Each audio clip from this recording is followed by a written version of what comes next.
ഇന്ന് എൻ്റെ പോരൻ്റെ തൊട്ടടുത്തുള്ള അത്യാവശ്യം നടന്നു പോകാൻ 10-15 മിനിറ്റേ ഉള്ളൂ. അവിടെ പോയിട്ട് ഞാൻ വിചാരിച്ചു ചായ കുടിക്കാമെന്ന്. എന്നും പുരയിന്ന് ചായ കുടിക്കുമ്പോൾ ഒരു ടേസ്റ്റ് അല്ലല്ലോ, പുറത്തുനിന്ന് ഒരു വെറൈറ്റി ചായ കുടിക്കാമെന്ന് വിചാരിച്ചു.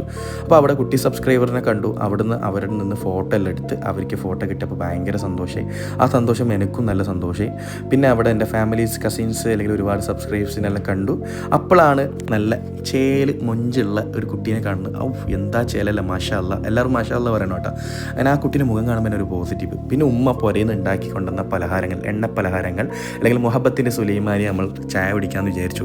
തൃശ്ശൂരിൽ നിന്ന് വന്ന ഫാമിലിയെല്ലാം ഉണ്ടായിരുന്നു കേട്ടോ. അപ്പം നമ്മളെല്ലാവരും വട്ടത്തിലിരുന്ന് കടലിൻ്റെ കാറ്റും കൊണ്ട് ഒരുപാട് നല്ല മെമ്മറീസുകളും കുറേ കാര്യങ്ങളും ഷെയർ ചെയ്ത് അങ്ങനെ ഇതല്ല നമ്മളെ ലൈഫിലെ ഏറ്റവും വലിയ സമ്പാദ്യം. നമ്മൾ ഫാമിലി ആയിട്ട് ഒരുമിച്ച് കൂടുക, ഇതല്ലേ നാളെ നമ്മളിൽ ആരുണ്ടാവും എന്ന് പറയാൻ പറ്റില്ല. ഇതെല്ലാം നാളെ ഓർക്കുമ്പോൾ കിട്ടുന്നൊരു മെമ്മറിയാണ്. എൻ്റെ ലൈഫിൽ ഉണ്ടാകുന്ന ഒരു ഡെയിലി ലൈഫ് വീഡിയോസാണ് ഞാൻ ചെയ്യാറ്. അപ്പോൾ എൻ്റെ ആ വീഡിയോസ് കാണാൻ ഒരുപാട് സബ്സ്ക്രൈബേഴ്സ് ഉണ്ടായതുകൊണ്ട് അവർ തരുന്ന സപ്പോർട്ട്. അപ്പോൾ ഞാൻ വിചാരിച്ചു ഓരോ വീഡിയോ ചെയ്യാമെന്ന്. അങ്ങനെ എൻ്റെ അനിയത്തിൻ്റെ റീൽസ് ഇൻസ്റ്റഗ്രാമിൽ പോസ്റ്റ് ചെയ്യാൻ വേണ്ടി അവൾ റീൽസ് ചെയ്യുന്നുണ്ടായിരുന്നു കടലിൻ്റെ അടുത്ത്. എൻ്റെ അനിയനാണെങ്കിൽ ഒടുക്കത്തെ സെൽഫി പ്രാന്തനം.